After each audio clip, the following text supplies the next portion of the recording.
I've been going down a YouTube rabbit hole of videos where talking about like over saving, like retirement videos where people talk about over saving.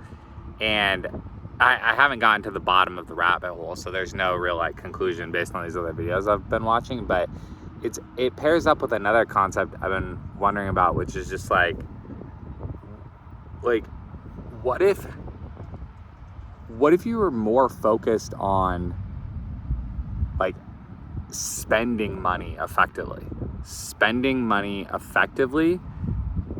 or like knowing how much money you need at certain points in your life would almost like let you throttle off and on your work effort better in relation to what you need.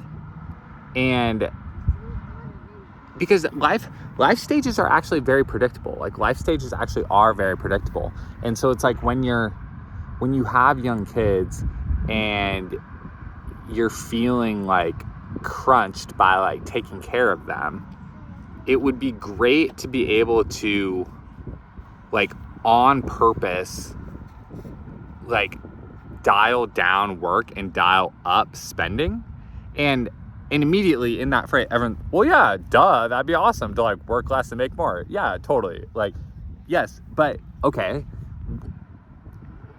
Fiat money obviously doesn't allow that, because fiat money is like created to structurally lose value. Like that's obviously not going to work. But can money or investments be designed to like just to be able to throttle up the like deposits and withdrawals better, like more interesting? Like right now all of society is really only set up for like you deposit in, and then one time you get like one flip of back onto, you get one flip into like consumption mode or whatever. And so then these videos talk about how like sometimes you oversave, and the like investments that you're in are actually growing faster than you can even spend your money in retirement. So that person that did that, like they left life on the table. Like they left life profits on the table in a different stage of their life that they didn't need to do that.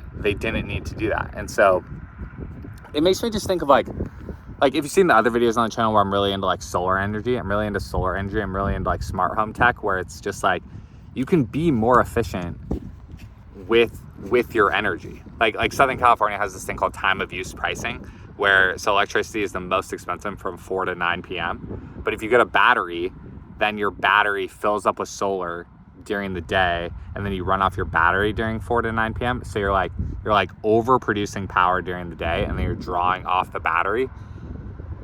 Like Bitcoin is like a money battery that you can pile into it and then draw it off of it, and it's compounding, and it's also like still growing. Like it's still growing rather than devaluing, even as you're drawing off of it. And like I've connected with multiple people about this now, like one-on-one, pretty like deep diving on our finances. And it's like, you know, Bitcoin is helping people like live above their means. And again, we have that, like, we have a bad connotation with that of like, oh, like you're living above your means, like that's, you're spending more than you make. Like, dude, like, again, what if that whole saying, like that mentality, that cliche phrase is what keeps you like from ordering out food when you're like dead tired from taking care of your toddlers, because, oh, like can't overspend. Like that mentality sucks. It just sucks. And that's weird that we've let it become that like pervasive and just that common sense that like that's the way to do it. Like, no.